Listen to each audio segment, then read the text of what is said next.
Most people, at least somewhere in the backs of their minds, will know the name Charles Lindbergh. After all, he became the most famous man of his time and was courted the world over as the first man to fly solo across the Atlantic, non-stop, in 1927. But Charles Lindbergh's fame endured long after his feat of aviation, when his son, 20-month-old Charlie Lindbergh, was abducted from the newly built home the family used as their weekend escape, and subsequently found deceased just a short distance from the family's Highfield House estate.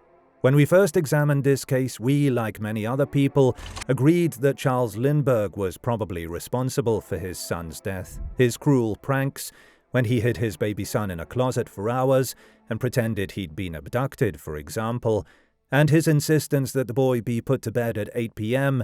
and not disturbed until 10 p.m. no matter what, pointed a very credible finger at the father. Later on, his obsession with eugenics and the creation of a master race lent a sinister substance to the theories, especially as little Charlie Lindbergh had physical challenges himself. We also know here at Bad Things that it can be easy to get swept along with public opinion, and let's face it, a Hitler-loving father makes a much more interesting suspect than a common or garden variety kidnapper who is just in it for the money.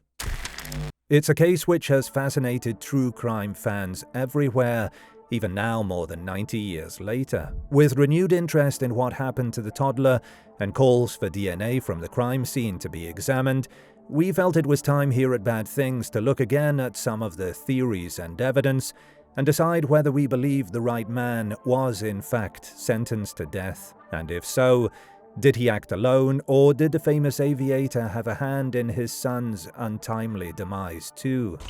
There are several conspiracy theories surrounding the case, with many people firmly believing that Charles ended his own son's life, but we keep circling back to one piece of evidence that suggests, in our minds at least, that Charles Lindbergh was not responsible for the kidnapping and murder of little Charlie. Or if he did play a part in it, he certainly did not act alone. But before we show you that, let us share some of the other theories about the Lindbergh abduction, and why we don't believe they're true. We'd love to know what you think. Charles Lindbergh was something of a recluse, which seems a strange thing to say given his fame, but being so well known took its toll on the intensely private man. So much so, in fact, that he had a rural home built for his family where they could escape the glare of the public eye, if only for a couple of days at a time. A stickler for routine, Charles, along with his wife Anne and their son Charlie, would disappear to their weekend home in Hopewell, New Jersey every Friday and would stay there until the following Monday, when they would travel back to Anne's parents' estate in Englewood, some 60 miles away. But on Tuesday, March 1st, 1932, the Lindberghs were still at their weekend pad because both Anne and her son had bad colds, and Anne decided it would be better to stay at Highfield House than travel back to Englewood while they were both under the weather. Charles's nurse, Betty Gow, had traveled up from Englewood that day to help take care of the baby, allowing Anne some time to rest and recuperate without worrying about her son. Charles was due at a speaking engagement in New York on that same evening, but when Anne heard tires on gravel shortly after 8 p.m., she thought it was her husband returning home early. However, Charles apparently forgot about the event and announced his arrival around 20 minutes later, beeping his horn to alert the butler to his return so he could open the garage doors. So who was driving the car that Anne heard first? Without going into all the details of the evening, which we have already covered in a previous episode, Charles and Anne were startled when Betty Gow shouted to them that little Charlie was missing from his crib. All hell broke loose, with Charles grabbing a gun and rushing outside with his butler, Oliver Whately, to see if the kidnapper was still in the vicinity. While inside, a ransom note had been found on the nursery windowsill, demanding $50,000 with a warning not to involve the police or the general public. Bizarrely, the police, who had been called despite the warning, allowed Charles, who had never worked as a police officer, to take control of the crime scene and subsequent investigation. The grounds around the house were trampled by onlookers and the press, while various pieces of evidence, such as a ladder which was found nearby, were handled by multiple people, contaminating everything which could have helped to identify the abductor. He was even the one who collected statements from his staff. In short, it was a mess. Several further ransom notes were issued, and a middleman named Dr. John F. Condon began communicating with the kidnapper, before eventually handing over the ransom money on the promise that little Charlie could be found alive and well on a boat near Martha's Vineyard. Sadly, that was a red herring, as the boat could not be located, and the Lindbergh baby was found 72 days after the kidnapping in a state of decomposition not far from the family's weekend home. Things stalled for a couple of years, until the police got a break in the case and arrested Bruno Richard Hauptmann after the ransom money in recalled gold certificates surfaced. Hauptmann was charged, imprisoned, and found guilty. He was sentenced to death by electric chair and went to his grave protesting his innocence. And there the story should have ended, except the tide began to turn against Charles Lindbergh. Once the dashing pilot who became a household name across the globe, a darker side to Charles began to emerge, which made people question whether Hauptmann really was guilty.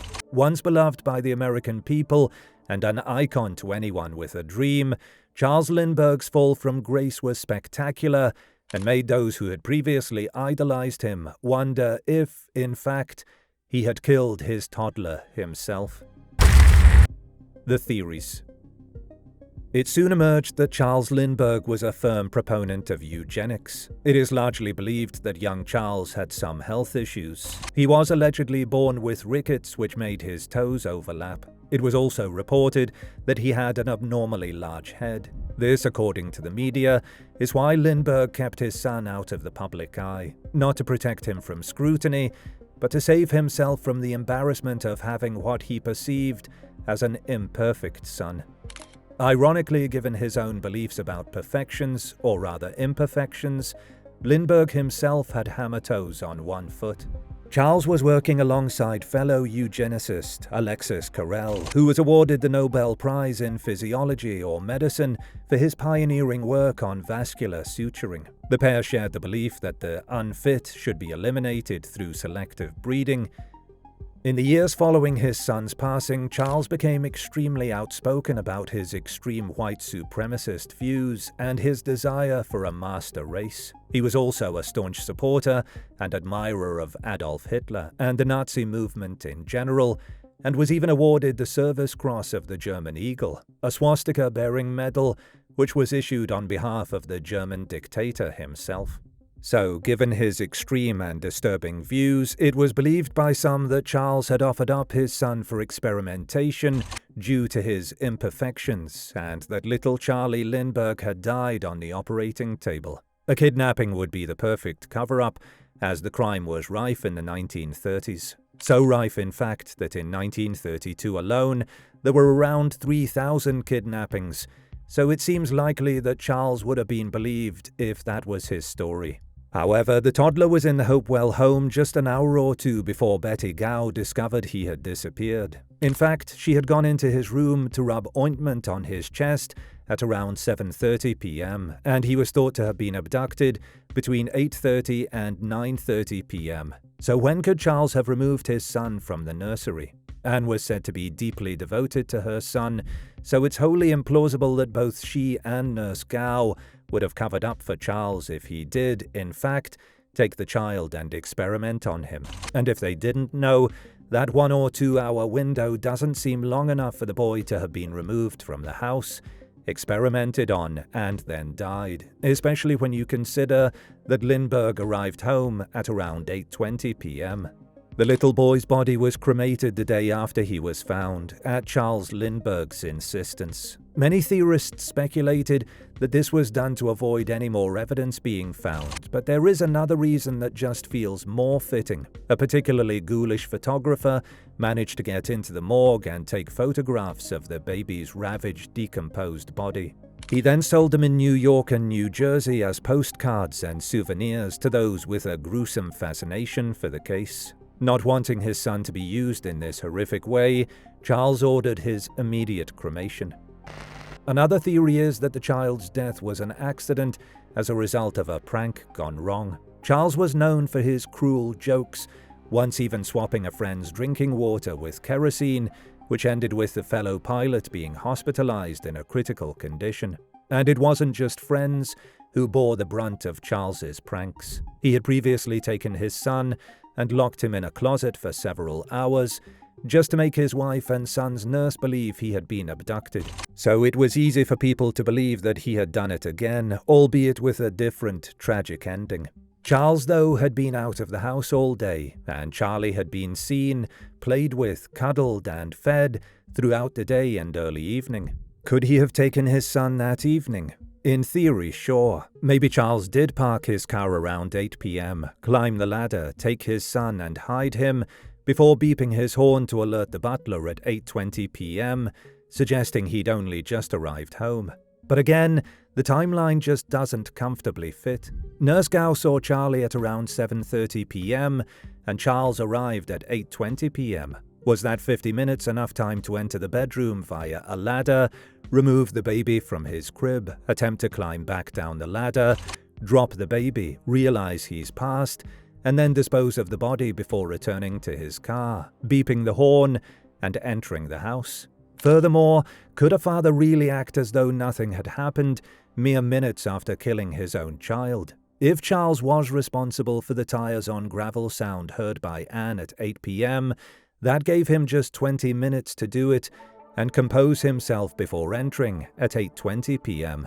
It's worth noting here that at around 9:15 p.m., Charles heard what he described as the sound of an orange crate breaking. It seems likely that this was indeed the rung of the ladder snapping outside as the kidnapper carried the extra weight of the baby back down to the ground. Investigators believe that this was the point at which Charles lost his life after being dropped by the kidnapper. Another school of thought is that while Hauptmann was involved, he didn't commit the crime alone, and that he had inside help to carry out the abduction. You can see why this was a popular train of thought. The Lindberghs only ever stayed at their Hopewell estate for the weekends before driving back to Englewood on Mondays. It was clearly not a crime of opportunity, because whoever took Charlie knew exactly what room he was in and where to place the ladder to gain the easiest access. In other words, it was planned out. But how did they know that the child would still be there on Tuesday night? It's probably one of the more plausible theories, especially when you consider that one of the servants at the Englewood estate, Violet Sharp, drank poison and passed away by her own hand after finding out she was going to be questioned yet again by the police. She would have known that the Lindberghs were still at their rural home and could have tipped Hauptmann off. However, it was later determined that she had been at a local speakeasy with friends on the night of the abduction and feared losing her job if her employers found out. Staff for the family had been barred from spending time there, and Violet knew she'd be dismissed and couldn't stand the shame that would bring. Were Hauptmann and Lindbergh working together? While a popular belief, no connection has ever been found between the two men, so it seems unlikely that they were partners in crime. What does seem likely, though, is that Hauptmann had an accomplice, as it was argued that the crime would have been impossible to carry out alone. It was believed that one man would have climbed the ladder and snatched the baby before handing the baby down to a second man, or woman for that matter, and descending the ladder himself. There were two sets of footprints leading away from the house towards Featherbed Lane, where a car was presumably waiting to take them away. Which leads us to a key piece of evidence, and a detail which changed our minds about the Lindbergh baby's murder and the uncertainty surrounding Hauptmann's guilt.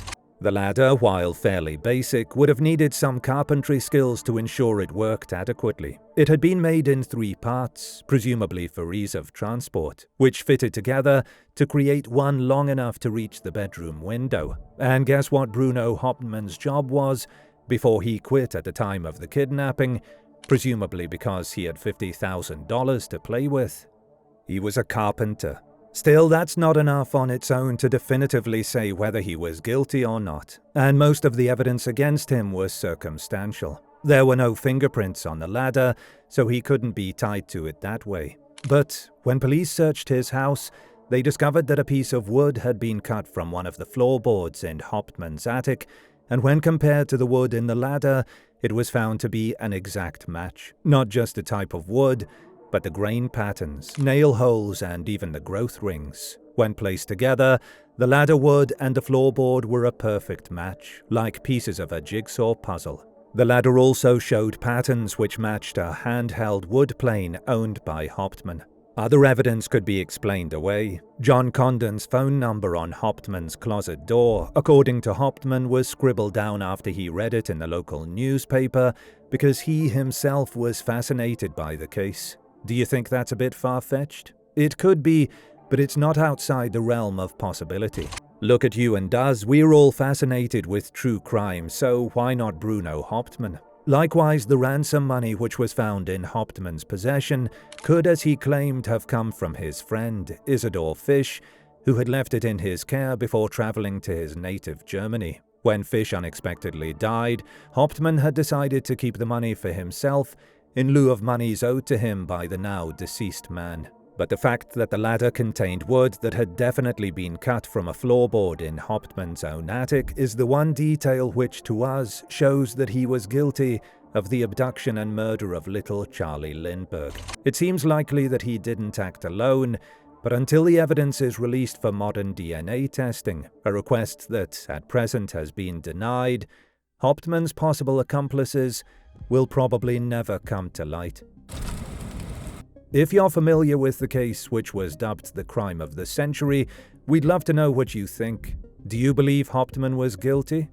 Do you believe that Lindbergh himself had a hand in his son's untimely death? Or maybe you have a different theory altogether that could debunk our own belief here at Bad Things.